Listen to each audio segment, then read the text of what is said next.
வீடுகளில் 2ஆம் படை வீடான திருச்செந்தூர் சுப்பிரமணிய சுவாமி கோயிலில் தைப்பூசத்தை முன்னிட்டு அதிகாலை 1 மணிக்கு நடை திறக்கப்பட்டது. பல மாவட்டங்களைச் சேர்ந்த லட்சக்கணக்கான பக்தர்கள் பாத யாத்திரையாக வந்து கோயிலில் குவிந்தனர். கடல் மற்றும் நாடிக்கிணறு புனித தீர்த்தத்தில் நீராடிய பக்தர்கள் நீண்ட வரிசையில் 8 மணி நேரம் காத்திருந்து சுவாமி தரிசனம் செய்தனர்.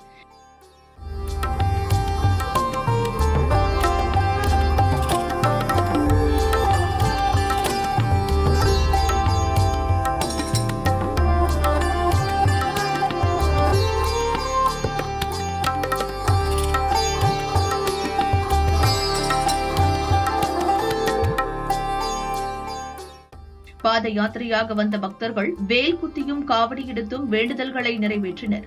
தைப்பூசத்தை முன்னிட்டு தமிழகத்தின் பல்வேறு பகுதிகளில் இருந்து திருச்செந்தூருக்கு 170 சிறப்பு பேருந்துகள் இயக்கப்பட்டன. திருச்செந்தூரில் பக்தர்கள் கூட்டம் அலைமோதுவதை கருத்தில் கொண்டு 750க்கும் மேற்பட்ட போலீசார் பாதுகாப்பு பணியில் ஈடுபட்டனர். கடற்கரையில் 5 மீட்பு படைகள் மூலம் பாதுகாப்பு குழுவினர் கண்காணிப்பில் ஈடுபட்டனர்.